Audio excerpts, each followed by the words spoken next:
காங்கிரஸோட நிறைய சாபங்களை திமுக வந்து தோல்ல சுமந்துருக்கு.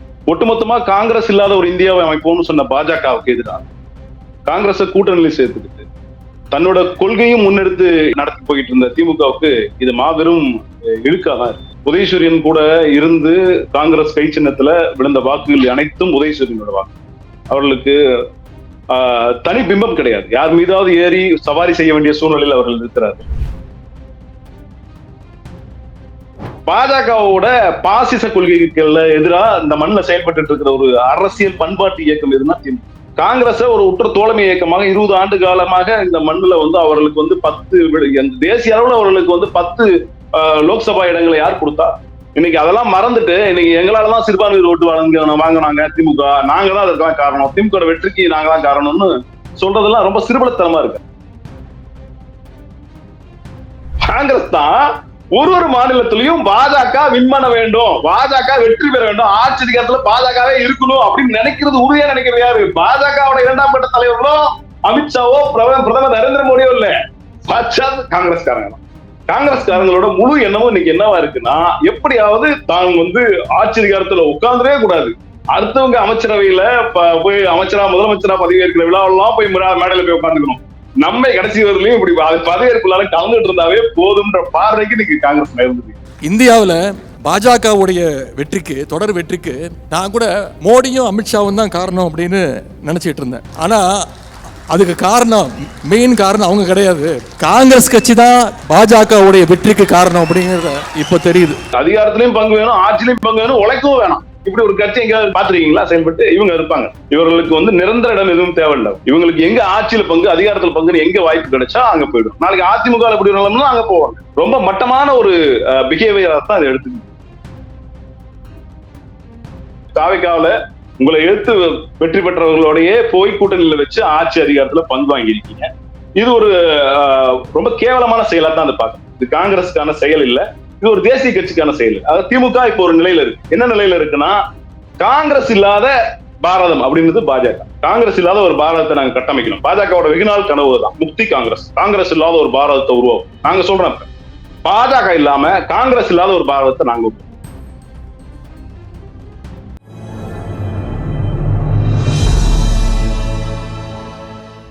தமிழ் நியூஸ் நேயர்களுக்கு அன்பு வணக்கம். இன்றைய நேர்காணலில் நம்முடன் இணைந்திருப்பவர் திமுக செய்தி தொடர்பாளர் மற்றும் வழக்கறிஞர் துரை தமிழ்செல்வன் அவர்கள். வணக்கம் சார். வணக்கம் சார். நேற்றைய தினம் பார்த்திருப்பீங்க, திமுக இளைஞரணி கூட்டம் முன்னாள் முதல்வரான ஸ்டாலின் அவர்களும் மற்றும் உதயநிதி ஸ்டாலின் அவர்களும் நடைபெற்றிருந்தாங்க. ஸோ இந்த ஆலோசனை கூட்டத்தில் முதுகில் குத்திய காங்கிரஸை இனிமேல் மன்னிக்கவும் கூடாது, மறக்கவும் கூடாது அப்படின்னு ஒரு இது சொல்லியிருந்தாங்க. பல விமர்சனங்கள் அது போயிட்டு இருக்கு, பல கோணத்தில் பார்க்க முடியுது. அதை நீங்க எப்படி பாக்குறீங்க? தமிழ் நியூஸ் சேனல் வணக்கம். இது கிட்டத்தட்ட ஒரு 20 ஆண்டு கால கூட்டணி. இதோ இன்னைக்கு நேத்து முடிவு பண்ணி நேத்து நடக்கல. காங்கிரஸோட நிறைய சாபங்களை திமுக வந்து தோல்ல சுமந்துருக்கு. நீங்க அப்படிதான் இதை எடுத்து ஒட்டுமொத்தமா காங்கிரஸ் இல்லாத ஒரு இந்தியாவை அமைப்போம்னு சொன்ன பாஜகவுக்கு எதிராக காங்கிரஸை கூட்டணியில சேர்த்துக்கிட்டு தன்னோட கொள்கையும் முன்னெடுத்து நடத்தி போயிட்டு இருந்த திமுகவுக்கு இது மாபெரும் இழுக்காதான் இருக்கு. ஏன்னா வெற்றி பெறாங்க. உதயசூரியன் கூட இருந்து காங்கிரஸ் கை சின்னத்துல விழுந்த வாக்குகள் அனைத்தும் உதயசூரியனோட வாக்கு. அவர்களுக்கு தனி பிம்பம் கிடையாது. யார் மீதாவது ஏறி சவாரி செய்ய வேண்டிய சூழ்நிலையில் அவர்கள் இருக்கிறார்கள். உழைப்புக்கேற்ற ஊதியத்தை தாண்டி ஒரு ஊதியம் அவர்களுக்கு தேவைப்படுது. அந்த மாதிரிதான் அவங்க இருக்காங்க. உழைப்புக்கேற்ற ஒரு ஊதியம் வந்து அவங்க வாங்க தயாரா இல்லை. அப்ப முதல்ல ஸ்ட்ராட்டஜிக்கலாவே அங்க எரரை ஏற்படுத்தினது கூடுதலான சீட்டுகளை கேட்டும் ஆட்சியில பங்கு, அதிகாரத்துல பங்குன்னு சொல்லி அந்த கூட்டணிய ஸ்ட்ராட்டஜிக்கலா வீக் பண்ணது யாருன்னா காங்கிரஸ். இன்னைக்கு திமுக ஒரு சோதனை காலகட்டத்துல இருக்கு. திமுகவுக்கு பல சோதனைகள் களத்துல எதிர்கொண்டு, இதற்கு முன்னாடியும் திமுகவுக்கு வெற்றி தோல்வி என்பது ஒரு பெரும் வெற்றிகளை தலையில தூக்கி வச்சுட்டு சுமந்துட்டு கொண்டாடுனதும் கிடையாது, தோல்வியை பாரமா நினைச்சு கழட்டி விட்டதும் கிடையாது. திமுகவுக்கும் வெற்றியும் தோல்வியும் ஒன்றுதான். எனது ஒரு சமூக சீர்திருத்த இயக்கம். இந்த இயக்கத்திற்கு வெற்றி தோல்வியை தாண்டி செயல்பட தெரியும். தமிழக வரலாற்றுல 75 ஆண்டு கால திராவிட கட்சிகளோட வரலாறுல திமுக அதிக நாட்கள் எதிர்கட்சியா தான் இருக்கு. எதிர்கட்சியா இருக்கும் பொழுதுதான் திமுக தன்னோட வலிமையை காமிச்சிருக்கு. தன்னுடைய மாநில சுயாட்சிகளுக்கான, மாநில தேவைகளுக்கான குரலை வலிமையை எடுத்துருச்சு. அப்ப இது போன்ற ஒரு சோதனை காலகட்டங்கள்ல கூட்டணி கட்சிகள் யார் என்ன நிலைமையில இருக்கிறாங்க, அவங்க எந்த நிலைமையில இருந்து நம்மளை பார்த்தாங்க, இன்னைக்கு அவர்களுக்கு என்ன தேவை, எதற்காக நம்மளை விட்டு விலகி போனாங்கன்றதெல்லாம் திமுக ஒரு சோதனை கட்டமா இதை எடுத்துட்டு, அது அப்படித்தான் எடுத்து. ஆக நீங்க வந்து 20 ஆண்டு காலம் 2Gல இருந்து இலங்கை தமிழர் பிரச்சனையில இருந்து காங்கிரஸுக்காக நாங்க கொடுத்த விலைகள் பெரும் பெரும் விலைகள். அதற்காக இன்று நாங்கள் எங்களை கூட்டணியில இருந்து வெற்றி பெற்றவர்கள் எங்க தலைவர் சொல்றாரு, வெற்றி பெற்றார்கள் வந்து என்னோட ஒரு வாழ்த்து கூட தெரிவிக்கல, ஒரு நாகரிகமா கூட அவங்க வந்து நம்ம சந்திச்சுட்டு போகல. இன்றைக்கு இருக்கிற அசாதாரண அரசியல் சூழல்ல நம்ம கூட்டணியில இருந்து பல பேர் போய் ஆட்சி அமைக்கிறதுக்கு, இன்றைய ஆளுங்கட்சிக்கு ஆட்சி அமைக்கிறதுக்கு உதவி புரிகிறாங்க. அவர்களுக்கெல்லாம் ஒரு அரசியல் மாண்பு இருக்கு. அந்த குறைந்தபட்ச அரசியல் மாண்பு கூட இன்னைக்கு காங்கிரஸ் வந்து நிலைநிறுத்தலன்னு நினைக்கும் போது ரொம்ப கவலையாகவும் வேதனையாகும். இதுதான் எங்களோட இளைஞரணி கூட்டத்துல அது எதிரொலிச்சு. ஏன்னா அவர்கள் செஞ்சிருக்கிறத மறக்கவும் கூடாது, மன்னிக்கவும் கூடாதுன்ற அந்த குரல் ஏன் எழுக்குது, ஏன் ஒலிக்குது, ஓங்கி ஒலிக்குதுன்னா, 3 மாதத்துக்கு முன்னாடி கூட்டணி உடன்படிக்கை ஏற்படும் பொழுது நாங்கள் ஒரு மேலவை உறுப்பினர்களும், ஒரு ராஜ்யசபா மேலவை உறுப்பினர் கொடுப்போம், அந்த மேலவை உறுப்பினர் வாங்கிக்கிறாங்க, 28 சீட்டு வாங்குறாங்க. ஒரு அரசியல் மாண்பு வேண்டாமா? அதுக்கப்புறம் நீங்க கூட்டணி விட்டு வெளியில போறீங்க அப்படின்னா, அந்த அரசியல் மாண்பை எங்களுடைய தலைவர் முத்துவேல் கருணாநிதி ஸ்டாலின் அவர்கள் இந்த மண்ணில் கடந்த 6 ஆண்டுகளா ஒரு அரசியல் மாண்பை நிலைநிறுத்தி கொண்டிருக்கிறார். அந்த அரசியல் மாண்பும் தவறி போய் ஏதோ ஒரு கூட்டணிக்கு ஆட்சி எப்ப பங்கு, அதிகாரத்துல எப்ப பங்கு, அது மட்டும்தான் கனவா ஒரு அரசியல் இயக்கம் செயல்படும். அது தவறு. வந்து நாகரிகமா சொல்லிட்டு போனா யார் உங்களுக்கு தடுக்க போறா? யார் தடுக்க போறா? இன்றைக்கு ஐஎம்எல் போயிருக்கு, அதான் சொல்லுது, நாங்க ஒரு தேசிய கட்சி, நாங்க எடுக்கிறதா முடிவுங்க. விடுதலை சிறுத்தை கட்சி நாங்க எடுக்கிறதா முடிவு அப்படின்றாங்க. அண்ணன் சிந்தனை செல்வன் ஒரு பதிவு போறாரு, இன்னைக்கு தலித்துக்காக மிகப்பெரிய சாதனைகள் எல்லாம் செய்தது வந்து திராவிட கட்சிகள் தான், திமுக தான் அப்படின்னு சொல்றாரு. அப்ப இன்னைக்கு அவர்களுக்கு ஒரு அரசியல் மாண்பு இருக்கு. அந்த அரசியல் மாண்புல இருந்து விலகி போய் காங்கிரஸ் இன்னைக்கு இப்படி ஒரு மட்டமான ஒரு செயலை செஞ்சிருக்குன்றதுதான் இதன் மூலமா நான் சொல்றேன். ஓகே. ஆனா, பிஃபோரே பார்த்தீங்க அப்டின்னா, அதாவது களத்துல இறங்கி பணியாற்றும் போதே பார்த்தீங்கன்னா, பல விமர்சனங்கள் போயிட்டு இருந்துச்சு. 2 பேருக்கும் முரண்பாடு அதிகமாவே இருந்துச்சு. திமுகவிற்கும், காங்கிரஸ்க்கும். அப்ப எல்லாரும் சொன்னது இன்ஃபாக்ட் ராகுல் காந்தி அவர்கள் கூட பிரச்சாரத்துக்கு வரப்போ, முதல் பிரச்சாரத்துல ஸ்டாலின் அவர்கள பற்றி எதுவும் பேசல. அப்டின்ற ஒரு விமர்சனமும் அதற்கப்புறம் பேசினாரு. 2 பேரும் ஏன் சந்திக்கவே இல்ல? அப்டிங்கிற ஒரு கேள்வி இருந்துட்டே இருந்துச்சு. அப்போது முன்னாடி இருந்தே இந்த பிளான் இருக்கும்னு நினைக்கிறீங்களா? காங்கிரஸ் வந்து அதாவது மீண்டும் நாங்க சொல்றோம், எங்களுக்கான எதிரி வந்து பாஜக தான். காங்கிரஸ் எங்களுக்கான எதிரி இல்லை. காங்கிரஸ் இப்ப இன்னைக்கு செய்திருக்கிறது வந்து துரோகம், எதிரி கிடையாது. எதிரி எங்களுக்கு நிரந்தர எதிரி வந்து பாஜக. பாஜகவோட பாசிச கொள்கைகள் எதிராக இந்த மண்ணில் செயல்பட்டு இருக்கிற ஒரு அரசியல் பண்பாட்டு இயக்கம் எதுனா திமுக. நீங்க திமுக வந்து பெரும் எதிரியா நினைக்கிற கட்சி வந்து பாஜக தான். காங்கிரஸ் ஒரு உற்ற தோழமை இயக்கமாக 20 ஆண்டு காலமாக இந்த மண்ணுல வந்து அவர்களுக்கு வந்து 10 தேசிய அளவுல அவர்களுக்கு வந்து 10 லோக்சபா இடங்களை யார் கொடுத்தா? அவர்களுக்கு வந்து 10 இடங்களை அவர்கள் கைப்பற்றுவதற்கு காரணமாக இருந்த இயக்கம் திமுக. இன்னைக்கு அதெல்லாம் மறந்துட்டு இன்னைக்கு எங்களாலதான் சிறுபான்மையர் ஓட்டு வாங்கினாங்க திமுக, நாங்க தான் அதற்கெல்லாம் காரணம், திமுக வெற்றிக்கு நாங்க தான் காரணம்னு சொல்றதெல்லாம் ரொம்ப சிறுபலத்தனமா இருக்காது. அரசியல் பார்வையாளர்களே அதை பார்த்து சிரிக்கிறாங்க. ஏனென்றால் 67 ஆட்சி இழந்த பிறகு அவர்களுக்கு இந்த மண்ணில் அவர்களுக்கான நிரந்தர இடம் நீக்கப்பட்டு, அவர்கள் என்ன களமாடி இருக்காங்க இந்த மண்ணில், எந்த மாநில பிரச்சனைகளுக்காக பேசியிருக்காங்க, எந்த பொது பிரச்சனைக்காக குரல் கொடுத்திருக்காங்க, இந்த மண்ணில் இருக்கிற அடிப்படை தேவைகளுக்காக எதை பேசியிருக்காங்க? காங்கிரஸ் ஒரு பிரச்சனைக்காக பேசியிருக்கா சொல்லுங்களேன்? திருப்பரங்குன்றத்துல காங்கிரஸோட நிலைப்பாடு என்ன? பிஎம்ஸ்டி திட்டத்துல காங்கிரஸோட நிலைப்பாடு என்ன? தமிழ்நாடு மக்களுக்கு நிதி வேணுமா வேணாமா? காங்கிரஸால உறுதியா சொல்ல முடியுமா? பிஎம்ஸ்டி திட்டத்துல இதுதான் எங்களோட நிலைப்பாடு சொல்ல முடியாது. ஏனென்றால் அவர்கள் ஒரு தேசிய கட்சி. அவர்கள் என்ன நிலையில செயல்படுறாங்களோ அவங்க அப்படியே இந்த பூசி முழுகிற மாதிரி ஒரு பதில சொல்லுவாங்க. அப்படிதான் சொல்லுவாங்க. ஒசூர் விமான நிலையம் வரல, மதுரையில விமான நிலையம் வரல, அதுக்கெல்லாம் காரணம் என்னன்னு கேட்க சொல்லுங்க.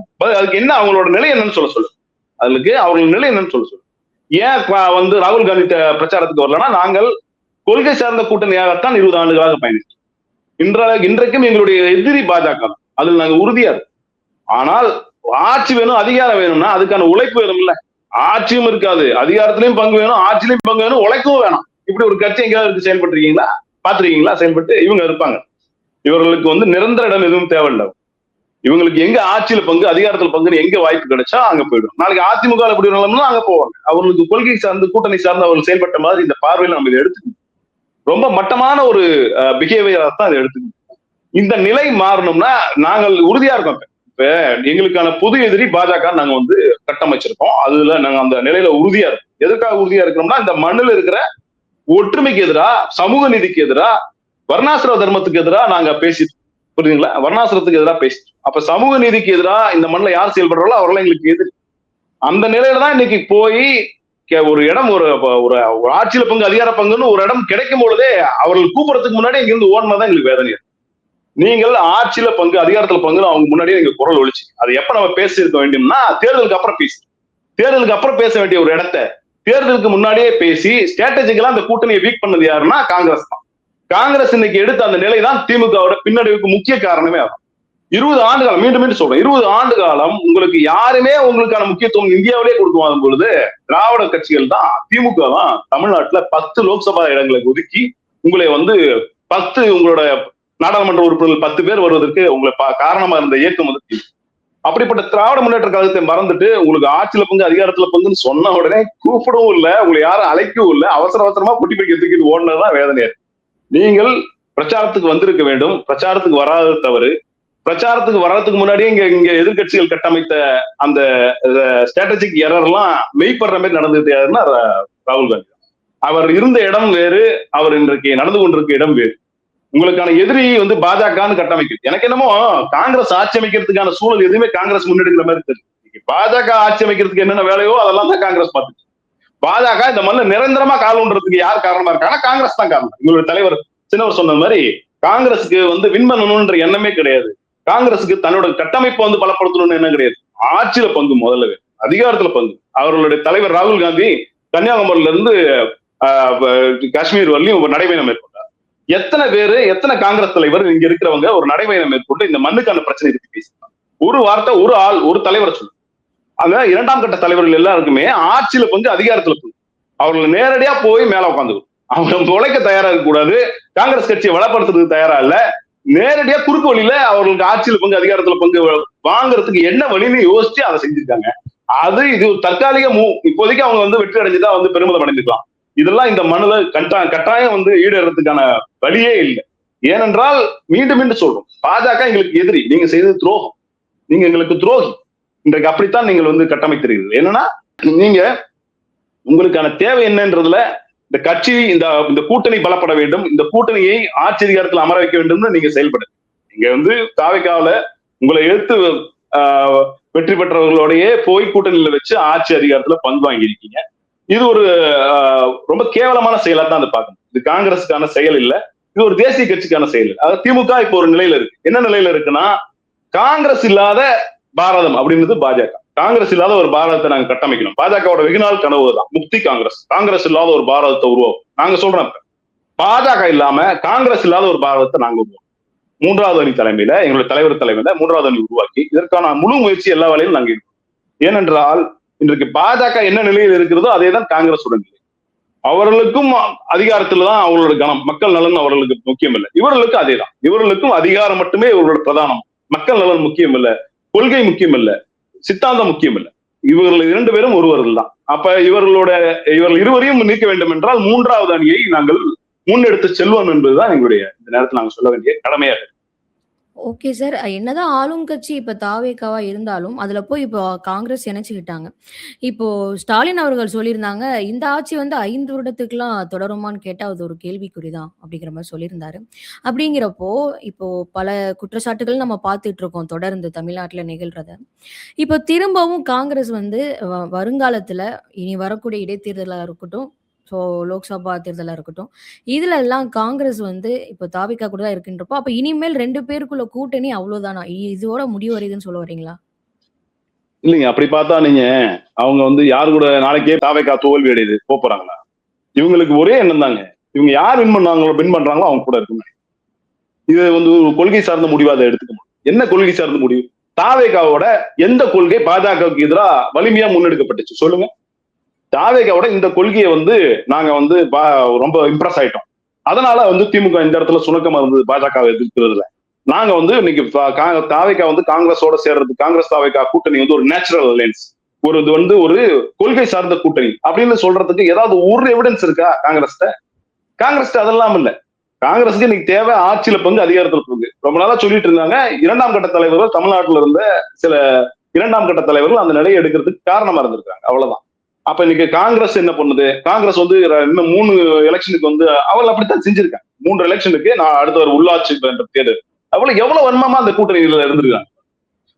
அடுத்த திருமா சொல்றாரு, தோழர்கள் சொல்றாங்க, ஐஎம்எல் சொல்றாங்க. இந்த நேரத்துல வந்து ஒரு ஜனாதிபதி ஆட்சி அமல்படுத்த கூடாதுன்றதுக்காக நாங்க எடுத்த இந்த சூழல், நாங்கள் அந்த கூட்டணியில வந்து நாங்கள் ஆட்சி அமைவதற்கு நாங்கள் காரணமாக இருக்கிறோம், அதை நாங்கள் கூட்டணியில இடம்பெறோம், அமைச்சரவையில பங்கு வாங்கியிருக்கோம், அதெல்லாம் சரியா.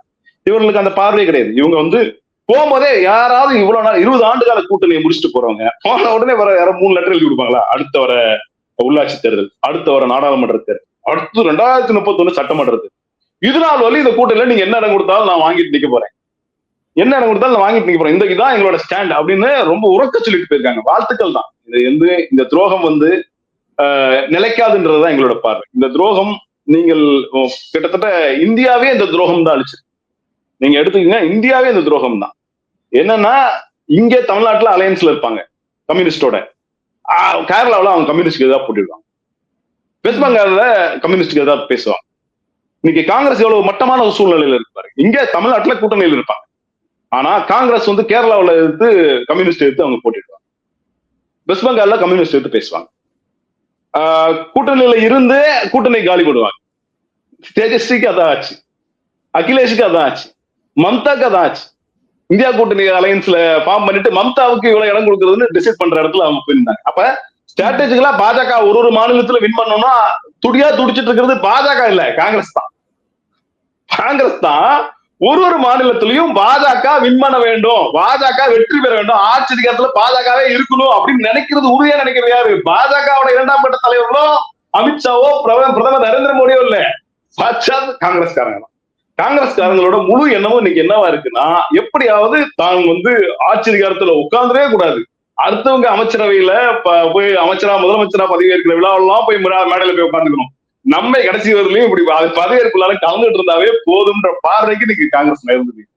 ரொம்ப அதாவது 100 ஆண்டுகள் பழமையான இயக்கம், 1895 ஆரம்பிக்கப்பட்ட இயக்கம், 100 ஆண்டுகளுக்கு மேல் 125 ஆண்டுகளுக்கு மேல் பழமையான இயக்கம்.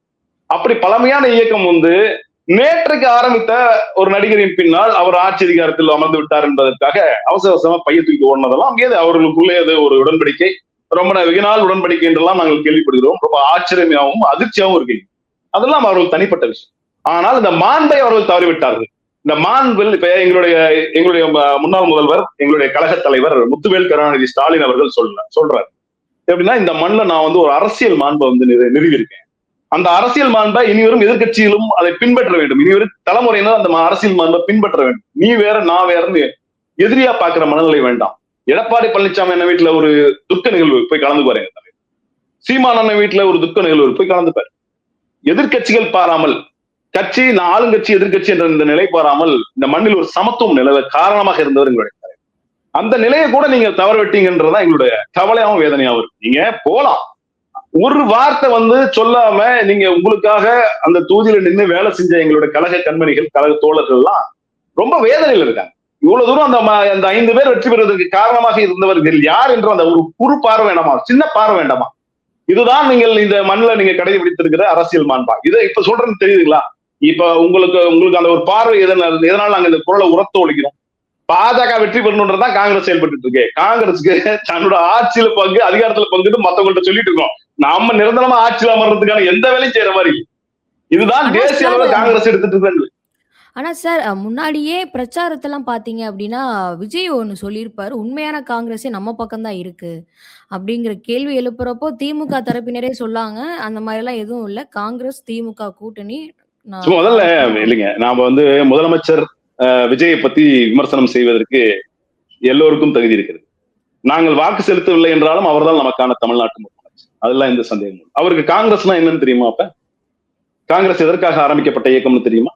இல்ல உண்மையான காங்கிரஸ் அப்ப எது உண்மையான காங்கிரஸ்? நீங்க டெபினிஷன் கொடுங்க, நாங்க சொல்றோம். காங்கிரஸ்காரங்களுக்கே தெரியாது, நாங்க சொல்லுவோம். உண்மையான காங்கிரஸ், காந்தி கண்ட காங்கிரஸ் என்ன? காந்தி எதற்காக காங்கிரஸ் என்ற இயக்கத்தை கண்டார்? அந்த இயக்கத்தோட உண்மையான நோக்கம் என்னவாக இருந்தது? அந்த இயக்கத்தை 1895 ஆரம்பிக்கப்பட்ட அந்த இயக்கத்தை பின்னாளில் அரசியல் கட்சியாக மாற்றி அந்த இயக்கத்தை அரசியல் புது இயக்கமாக மாற்றுவதற்கு காங்கிரஸ் காந்தியடிகள் என்னெல்லாம் செய்தார்? எதற்காக அந்த இயக்கம் வந்து ஒரு அரசியல் கட்சியாக செயல்பட்டு? சொல்லுங்க, நீங்க சொல்லுங்க, நாங்க தெரிஞ்சுக்கிறோம். நீங்க சொல்லுங்க உண்மையான காங்கிரஸ். அப்போ காங்கிரஸ்னா என்ன சொல்லுங்க, காங்கிரஸோட கொள்கைகள் என்ன 4 சொல்லுங்க, நாங்க கேட்டுக்கிறோம். முதலமைச்சர் விஜய் அவர்களே நீங்க சொல்லுங்க, நாங்க கேட்கிறோம். அப்ப நீங்க தேர்தலுக்கு உங்களோட, அதாவது மைக்கு பிடிச்சா எங்க அண்ணன் நடிகர் விஜய் அவர்கள், முதலமைச்சர் விஜய் அவர்கள் என்ன வேணா பேசுறாரு. அதைத்தான் இன்னைக்கு அவர் பேசிட்டு இருந்தாரு. இதுக்கப்புறமும் அதைதான் பேச போறாரு. அவருக்கு இப்போ அவர்கிட்ட ஒரு தோய்வு உங்களுக்கு தென்படுதான்னு தெரியல, நான் உறுதியா நம்புறேன். ஏனென்றால் அவர்களுக்கு ஒரே எதிரி திமுகன்ற ஒரு நிலையை மட்டும்தான் கட்டமைச்சு. திமுக அதை பண்ணுச்சு. உங்களுக்கு கூட்டம் போடல, திமுக காரணம். நீங்க கூட்டத்துக்கு பிரச்சாரத்துக்கு போல, திமுக ஆள் அனுப்பல, திமுக தான் காரணம். எல்லாத்துக்கும் திமுக தான் காரணம். இப்ப எதிர்ப்பு அரசியல் மட்டுமே முன்னிறுத்தின தாவேகாவுக்கு இனி என்ன செய்யறதே தெரியாம தவிச்சிட்டு தமிழ்நாடு எங்கும் சட்ட பிரச்சனை இருக்கு. சட்ட ஒழுங்கு பிரச்சனை சந்தி சிரிக்குது. என்ன கோயம்புத்தூர்ல ஒரு சின்ன குழந்தைய பாலியல் வன்புறுத்தல் ஆளாகி கொலை செய்யப்பட்டிருக்கிறாங்க. இதெல்லாம் பார்க்கும்போது ரொம்ப கவலையா இருக்கு. ஒரு பக்கம் மின்வெட்டு பெரும் பிரச்சனையா இருக்கு. மின்வெட்டுக்கு காரணம் திமுக காரணம்ன்றான். அதுதான் ஆச்சரியத்துல இருந்து தாவேகா. இவங்க எந்த மாதிரி விஜய் ஆட்சியில மட்டும் இல்லையா, திமுக ஆட்சியிலையும் இதெல்லாம் நடந்துச்சு இல்லையா? நாங்கள் என்னைக்காவது யாரையாவது காரணம்னு சொல்லியிருக்கோம்?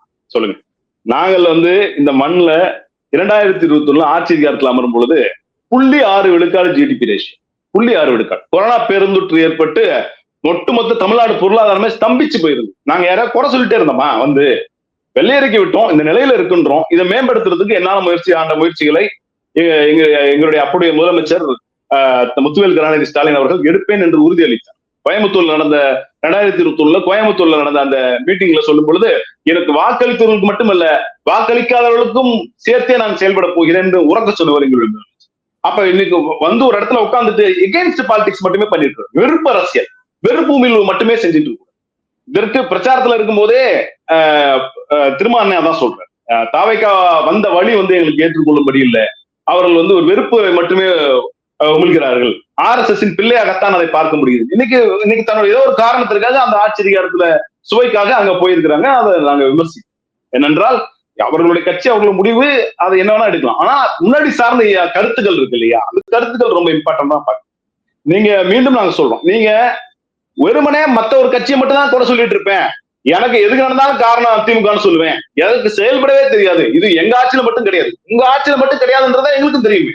இதெல்லாம் நாங்க அப்பதான் சொன்னோமே.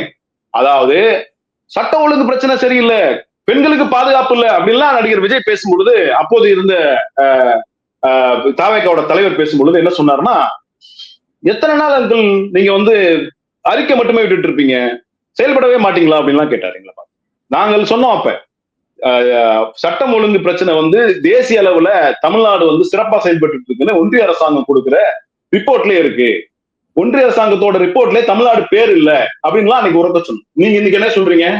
இன்னைக்கு நீங்க என்ன சொல்றீங்கன்னா, எங்களுக்கு எங்க ஆட்சியில மட்டும் இது இல்ல, மாண்புமிகு அமைச்சர் சொல்றாரு, அந்த அம்மா கீர்த்தனா அவர்கள் சொல்றாங்க, தலைவர் என்ன முடிவு எடுப்பாரோ அதை நாங்க செயல்படுவோம். நீங்க தலைவர் என்ன முடிவு எடுப்போம்னு செயல்படுவீங்களான்னு கேட்கல. ஒரு பத்திரிகையாளர் கேள்வி கேட்கிறாரு அந்த அவங்கள்ட்ட, ஒரு மகளிரா நீங்க பெண்மணியா இந்த நிகழ்வு எப்படி பாக்குறீங்க? கட்டாயம் ஆக்ஷன் எடுப்போம். நீங்க கட்டாயம் ஆக்ஷன் எடுங்க, எடுக்காம போங்க. ஆனால் குறைந்தபட்சம் உங்களுடைய ஆட்களை அனுப்பி அந்த சிறுமிக்கு குடும்பத்தோட ஒரு தொடர்பு கொள்றதுக்கும் ஒரு ஆறுதல் சொல்றதுக்கும் அங்க ஆட்கள் இல்லைன்றதுதான் வேதனை. ஏதோ ஒரு வேகத்துல ஆட்சியில அமர்ந்தோம், அதுக்கப்புறம் என்ன செய்யறதுன்னு தெரியாம தவிக்கிறது தாவேகாவோட ஒட்டுமொத்த தலைவர்களும், 2ஆம் கட்ட தலைவர்கள் இருந்து தாவேகா தலைமை வரலையும் எப்படி விழிபிதுங்கி நிக்கிறாங்கன்றதை எங்களால பார்க்கணும். அண்ட் அதே மாதிரி சார், இப்போ என்னதான் காங்கிரஸ் கூட்டணி அமைச்சிருந்தாலும், இப்ப எப்படி இத்தனை வருடமாக திமுக கூட கூட்டணி அமைச்சு திடீர் ஒரு முதுகுல குத்திட்டு ஒரு நாகரிகமே இல்லாம தாவேக்கால போய் இணைஞ்சாங்க அப்படிங்கிற ஒரு விமர்சனம் இருந்தாலும், இதே நிலைமை தாவேக்காவிற்கும் கண்டிப்பாக நிகழும். நாளை யார் ஆட்சி அமைக்கிறாங்க அப்படிங்கிறப்போ திரும்ப தாவேக்கால இருந்து தாவுறதுக்கு வாய்ப்பு அதிகமாவே இருக்கு அப்படிங்கிற மாதிரி காணப்படுது. அதை எப்படி நீங்க பாக்குறீங்க? அப்படி ஏன்னா எந்த மாண்புமே இல்லாதவர்களுங்க. இப்ப எங்களோட பார்வையில் எங்களுக்கு எதிரி தாங்க பாஜக. பாஜக கிட்ட ஒரு மாண்பு இருக்கு. என்ன மாண்பு தெரியுங்களா? எல்லாத்தோடையும் உறவாடிக்கு இருப்பாங்க. அதே மாண்புதான் இன்னைக்கு. இவங்க எந்த விதமான கொள்கை கூட்டமைப்புன்னு சொல்ற எந்த தகுதியும் கிடையாது காங்கிரஸ். அவங்க கூடவே இருப்பாங்க. அவங்க நாளைக்கு தாவேகா தோத்துருச்சுன்னா அங்க கழட்டி விட்டுட்டு திருப்பி திமுக பக்கம் வரணும்னு நினைப்பாங்க. வேற ஏதாவது கட்சி ஜெயிக்குது அங்க போகணும்னு நினைப்பாங்க. நான் தான் உங்களை அகில இந்திய பார்வை எப்படி இருக்குன்னா, உங்களை அகில இந்திய பார்வை ஒட்டுமொத்தமாக காங்கிரஸ் கட்சிக்கு எதிராகவே இருக்கு. ஏனென்றால் நீங்கள் மீண்டும் சொல்ல, உழைப்புக்கேற்ற ஊதியம் உங்களுக்கு இல்லை. உங்களுடைய தலைவர்கள் அமைச்சராக்கி பார்க்கணும், அவர்களை நாடாளுமன்ற ராஜ்யசபா உறுப்பினர் ஆக்கி பார்க்கணுன்ற அழகெல்லாம் புரியுது. ஆனா அவர்கள் உண்மையிலேயே அதுக்கு தகுதியானவர்களா? அவர்கள் இந்த மாநிலம் சார்ந்து ஏதாவது ஒரு உரிமைக்காக குரல் கொடுத்திருக்கிறார்களா? ஒருத்தரை சொல்லுங்க. ஒருத்தரே எங்களுக்கு மீண்டும் நான் கேட்க, ஒரு ஆளை பட்டியலிட்டு காட்டு. அப்படி ஒரு ஆள் தமிழ்நாட்டுல காங்கிரஸ் கட்சியை வலுப்படுத்தணும் அப்படின்னு யாராவது ஒருத்தர் செயல்பட்டாங்களா? சொல்லுங்க, நாங்க பார்க்கணும். அதெல்லாம் விட்டுவிட்டு நீங்க எந்த கட்சி ஆட்சியில இருக்குதோ அந்த கட்சியிட்ட போய் சேர்ந்துக்குவோம், நாங்க அவங்களோட நாங்க தேர்தல் செஞ்சுப்போம், இது என்ன பார்வைன்னு தெரியல. இந்த பார்வை வந்து காங்கிரஸ் கட்சிக்கு பேராபத்தம். ஏற்கனவே காங்கிரஸ் கட்சி அகல பாதாளத்துல தான் இருக்கு. அப்ப இன்னும் மீண்டும் மீண்டும் நீங்க அந்த பார்வையிலே இருந்தீங்க. யாரெல்லாம் ஆட்சியில இருக்கிறாங்க அவங்க பின்னாடி மட்டும் நாங்க நிற்போம் அப்படின்னு நீங்க செயல்பட்டீங்கன்னா, இந்த காங்கிரஸ் கட்சி பாஜகவோட ரொம்ப நாள் அந்த புரொபகண்டா என்னன்னா முக்தி காங்கிரஸ் முடிச்சு விட்டுருணும். அந்த முடிச்சுடுறதுல வேற எந்த கட்சியும் செய்யணும்னு அவசியம் இல்லை. காங்கிரஸே அதுக்கு உண்டான வேலை காங்கிரஸ். நிச்சயமாக சார். பல்வேறு தகவலை எங்கள் நேயர்களுக்கு விரிவாக விளக்கம் அளிச்சிருக்கீங்க. தொடர்ந்து பேசுவோம் சார். மிக்க நன்றி சார். நன்றி.